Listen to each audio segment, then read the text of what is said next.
নমস্কার, যুগান্তর নিউজে আপনাদের স্বাগত।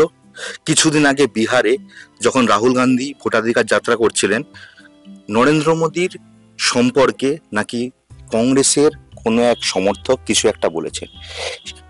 তারপরে আমাদের কলকাতায় রাকেশ সিং বলে একজন বিজেপির ব্যক্তি বিধান ভবন ভাঙচুর চালায়, অসামাজিক কার্যকলাপ ওখানে উনি করেন।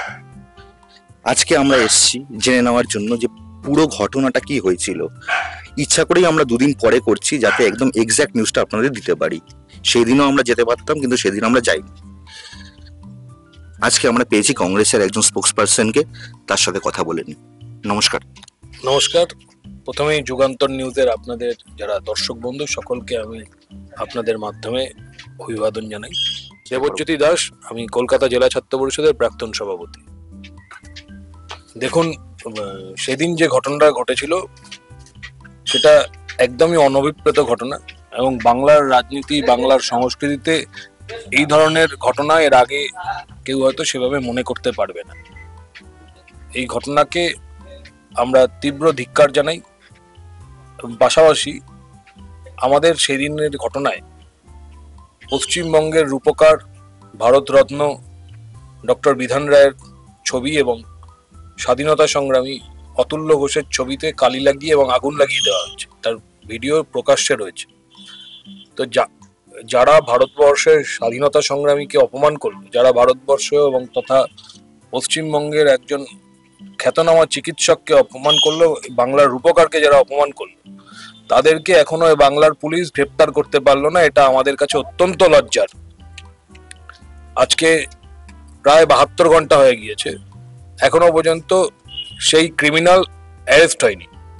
অথচ আমরা দেখছি সেই ক্রিমিনাল তার ফেসবুক লাইভে এসে বিভিন্ন রকমের বক্তব্য রাখছে এবং তার নিজের দলের নেতাদেরকেও পাপ্পু টাপ্পু বলে আক্রমণ করছে।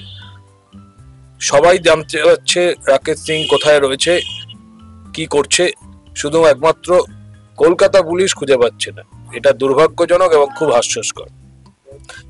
আমার মনে হয় যে বিহারে কাণ্ডটা হলো, কিন্তু এটার বহিঃপ্রকাশ বাংলায় কেন হবে? যদি বিহারে হয়ে থাকে, আপনার যদি করতে হতো আপনি বিহারে করতেন, বা এমন কোনো জায়গায় করতেন যেখানে কংগ্রেসের একটা সিটও আছে। আজকের ডেটে আপনাদের এখানে বিধানসভায় কোনো সিট নেই, তাহলে আমরা বাংলায় কেন এই বহিঃপ্রকাশটা দেখলাম? ওনারা বলছেন জনরোষ, আর জনরোষ বলে নেতারা কতদিন কাটিয়ে যাবে? যেই করছে জনরোষ, নেতারা তো কোনো কিছু ওন করছেন না ভুল করার পরে।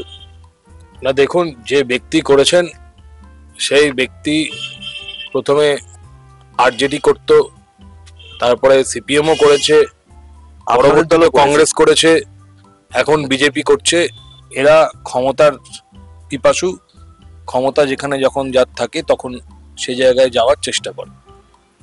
তো এ ব্যক্তি যখন বিজেপিতে যোগদান করেছিল তখন আপনারা অনেকেই দেখবেন যে মানুষকে অবাক করে যে একজন ক্রিমিনালকে, যে শুধুমাত্র আলিপুর ওই চিড়িয়াখানার পশু পাচারে শুধু যুক্ত নয়, তার সাথে সাথে বিভিন্ন ড্রাগস থেকে আরম্ভ করে বিভিন্ন ধরনের আর্মসের পাচারে তিনি অভিযুক্ত এবং তাকে গ্রেপ্তার করেছে একাধিকবার পুলিশ।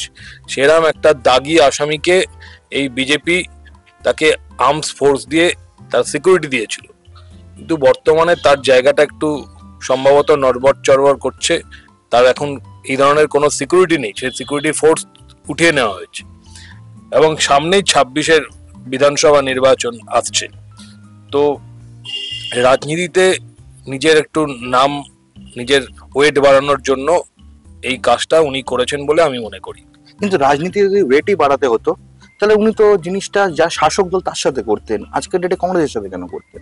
যদি মানে ওনাকে ফেমই পাওয়ার হতো। কারণ একটাই, কারণ সারা ভারতবর্ষ জুড়ে বিজেপি এবং আরএসএস এর বিরুদ্ধে যারা লড়াই করে তার নাম কংগ্রেস। এটা আজকের থেকে না, এটা শতবর্ষের আমাদের লড়াই। এ লড়াই চলবে, এ লড়াই আদর্শের লড়াই, নীতি আদর্শের লড়াই। এ লড়াই আজীবন চলবে। আপনার কি মনে হয় রাকেশ সিং একা মানে জিনিসটাকে পুরো ডিসিপ্লিন ওয়েতে এরকম ভাবে অর্গানাইজ করতে পেরেছে, না পেছনে অন্য কেউ আছে বিজেপির ছোট বা বড় মাথা? কারণ না রাকেশ সিং পুরোটাকে অর্গানাইজ করার মতো দক্ষ, এরকম ভাবে এলো বিধান ভবনে, উনি কি দক্ষ এতটাও? দেখুন, উনি ক্রিমিনালের দক্ষতা অদক্ষতা এই নিয়ে আমি কোনো কথা বলতে চাই না। উনি ক্রিমিনাল, উনি এই কাজ করেছে এবং ওনার দল এটাকে এনডোর্স করেছে। সেটা আরো বাজে ঘটনা, ওনার দল এটাকে এন্ডোর্স করেছে এবং পাশাপাশি এই রাজ্যের সরকারের পুলিশও তাকে ধরতে পারছে না। অর্থাৎ আমরা যে বারবার করে অভিযোগ করি যে বিজেপি তৃণমূল সব একসঙ্গে আছে, সেটিং তথ্য। একদম তাই, একদমই তাই। না হলে একজন ক্রিমিনাল, কিন্তু তৃণমূলের পুলিশ তো ওনাকে কেস যেগুলো দিয়েছেন সেই কেসগুলো মনে হয় না এই মামলায় যায়। হ্যাঁ, জামিন হয়ে যেতে পারে, কারণ এই ভিডিওতে যা দেখা যাচ্ছে সেখানে কোনো জায়গায় অস্ত্র বা ওই নেই, দেখা যাচ্ছে না। সুতরাং এই ধরনের কেস দিয়ে, আমি যদিও বা আইনের ছাত্র নই, কিন্তু তথাপি আমি সাধারণ মানুষ হিসেবেই আমার প্রশ্ন মনে যাচ্ছে, এখানে মার্ডারের ঘটনাই বা কেন দিচ্ছে, মার্ডারের কেস, আর কেনই বা আর্মস কেস দিচ্ছে। কিন্তু উনি ভারতবর্ষে একজন স্বাধীনতা সংগ্রামীর ছবি পুড়িয়ে দিয়েছে, মানে আপনাদের এইটা সবচেয়ে বেশি, এবং একজন বাঙালি নেতার তিনি ছবি পুড়িয়ে দিচ্ছে বাংলায় দাঁড়িয়ে, এটা তো সবচেয়ে বেশি আমাদের অপমানের। সেই অপমানের জায়গা থেকে, কারণ কিছুদিন আগেও হাইকোর্ট বলেছে যে কোনো স্বাধীনতা সংগ্রামীকে নিয়ে বাজে মন্তব্য করা যাবে না বা তাদের নিয়ে কোনো প্রশ্ন তোলা যাবে না। টিপ্পনি কাটা যাবে না। সেক্ষেত্রে একজন অতুল্য বাবুর মতো, অতুল্য ঘোষের মতো একজন বরিষ্ঠ স্বাধীনতা সংগ্রামী, সেই স্বাধীনতা সংগ্রামীর ছবি যারা পুড়িয়ে দিচ্ছে, সেই বিজেপি এবং তার ওই পোষা গুন্ডা, তাদেরকে আমরা একরাশ ধিক্কার, ঘৃণা জানাই এবং অবিলম্বে এদেরকে গ্রেপ্তার করার আমরা দাবি জানাচ্ছি। কংগ্রেসের এরপরে কর্মসূচি কি আছে এই বিষয় নিয়ে?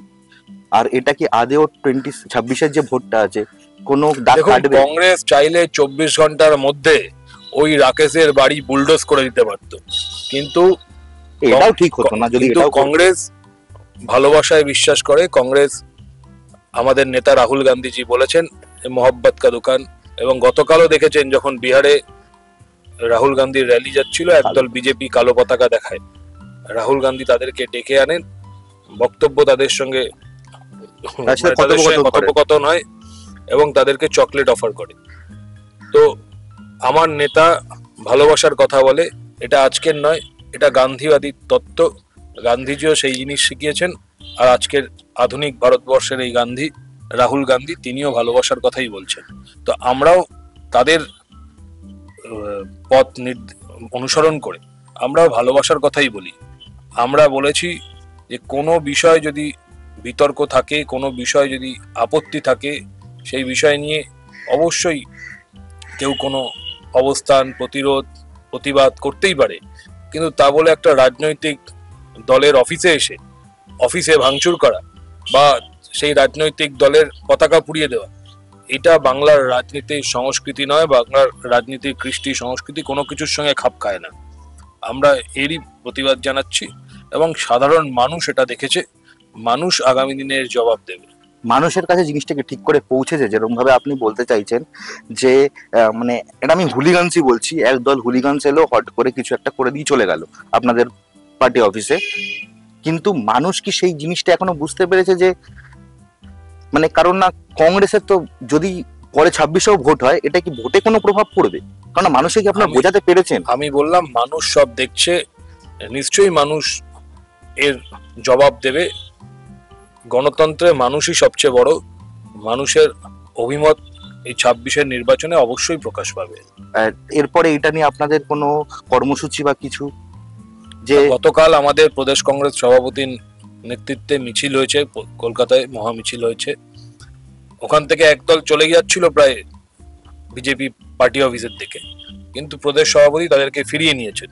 কারণ আমাদের এটা মোটো নয় যে আমরা আর একটা রাজনৈতিক দলের পার্টি অফিসে গিয়ে হামলা করব, এটাকে আমরা কখনো এন্ডোর্স করি না, আমরা সমর্থন করি না, এবং এটা আমাদের কাজও নয়। আমরা ঘটনার প্রতিবাদ করেছি, ঘটনার প্রতিবাদ যে ভাবে করা উচিত সেইভাবেই করেছি। তার মানে বলছেন আপনারা ভালোবাসা এবং শুধু প্রতিবাদ দিয়েই বাংলার মানুষের কাছে পৌঁছে দিতে পারবেন? অবশ্যই অবশ্যই অবশ্যই পৌঁছবো, আজ নয়তো কাল পৌঁছবেই। অলরেডি আপনারা জানেন যে মুর্শিদাবাদের মতো জেলা, যেই জেলায় একসময় কংগ্রেসের ক্ষমতা ছিল, যে জেলায় আমাদের নেতা অধীর রঞ্জন চৌধুরী সাংসদ ছিলেন দীর্ঘ, সেটা নিয়ে চুপ আছেন, অতটা কিন্তু কথা বলেন না। না না, আপনি বলেছেন কিন্তু অতটা বলেননি। না না, মানে সেই খুলে একদম এইরকম পরিমাপ করার মতো তো কোনো স্কেল আমার কাছে নেই। গতকালের খিদিরপুরে অধীর বাবুরও সভা ছিল, সেই সভা থেকেও উনি এই বিষয়ে সরব হয়েছেন এবং উনিও খুব স্পষ্টভাবে বলেছেন যে একজন ক্রিমিনালকে এখনো কলকাতা পুলিশ খুঁজে পাচ্ছে না। এটা কি, এটা সেটিং ছাড়া কি হতে পারে? যে না হলে কেন একজন ক্রিমিনালকে এতক্ষণ লাগে ধরতে? 3 জনকে অ্যারেস্ট করেছেন ওনারা বলছেন যে খোঁজা চলছে, 3 জনকে অ্যারেস্ট করেছে। আর 3 জনকে অ্যারেস্ট হয়েছে সেটা আমরা জানি, শুনেছি, কিন্তু মূল অভিযুক্ত তাকে কেন এখনো অ্যারেস্ট করা গেল না? আপনার যদি মানে আপনি একটা কংগ্রেসের পদে আছেন, সেখান থেকে মানুষকে যদি কোনো বার্তা দেওয়ার থাকে আপনার নাম নিয়ে আপনি দিতে পারেন। Thank you for the interview. মানুষ দেখছে, মানুষ বুঝবে। কংগ্রেসই আগামীর ভবিষ্যৎ, দেশের ভবিষ্যৎ। কংগ্রেস থাকলেই দেশ শক্তিশালী হয়। কংগ্রেস যখন যখন দুর্বল হয়, ভারতবর্ষ দুর্বল হয়, এটা প্রমাণিত সত্য। এবং আগামী যে নির্বাচন আসছে সেই সমস্ত নির্বাচনে আমি মানুষের কাছে আবেদন রাখবো, আপনারাও কংগ্রেসকে সমর্থন করুন বা ইতিহাস পড়ে দেখুন যে কংগ্রেসের সময় এই ভারতবর্ষ তথা পশ্চিমবঙ্গের কি কি কাজ হয়েছে, কি উন্নতি হয়েছিল, সেইগুলো জেনে আপনারা অবশ্যই কংগ্রেসকে পাশে থাকুন। ধন্যবাদ।